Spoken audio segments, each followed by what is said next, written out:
Mr President, my question is to the Minister for Communications and Arts, Senator Fifield. Can the Minister advise the Senate of the reaction of third parties and regional broadcasters to the government's historic media reform package? The Minister for Communications and the Arts, Senator Fifield.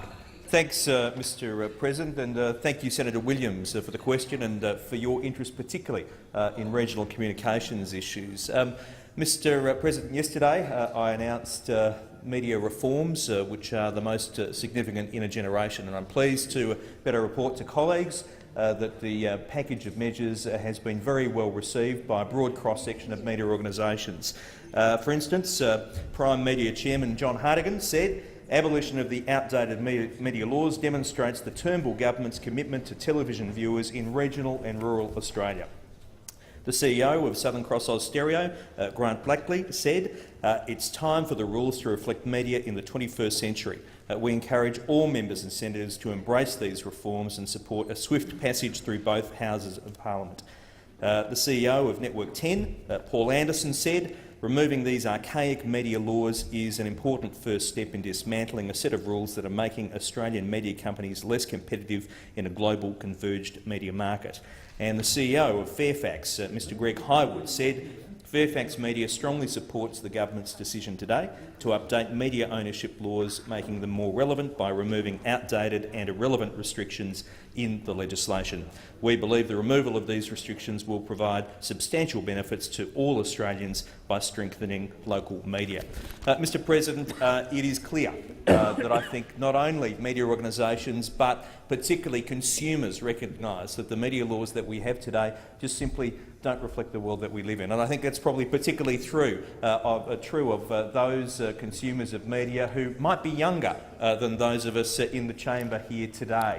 I think if you took them through the media laws that we have in place today, they would actually be quite bemused.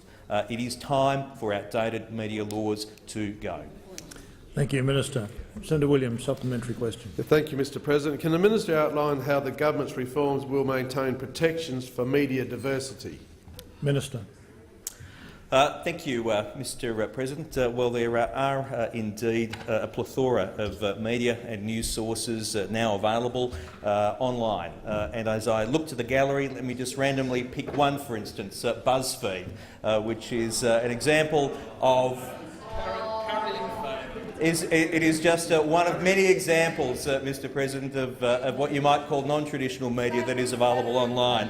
Also, Mr President, there are remaining media diversity rules. There's the 5-4 rule, which mandates minimum voices in media markets. There's the 1-to-a-market rule, which ensures diversity in terms of television. There's the 2-to-market rule, which ensures diversity in terms of radio. But of course, Mr President, the best guarantee of diversity is that we have strong and viable media organisations in Australia, and that's what our reforms are all about.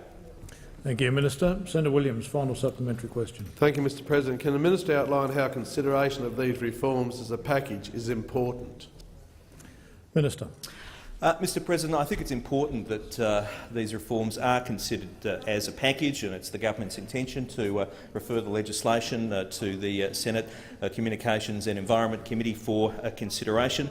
We do need to make sure that Australian media does have the capacity to build scale to compete in a global and converged media market. And I've got to say, I was very heartened to see comments from my counterpart, Mr Clare, from the other place last night on Sky, where he said, and let me quote, "We've got to judge this on its merits. We've got to work out what's in the public interest. If you make decisions based on one media company or another, then you're not doing your job properly."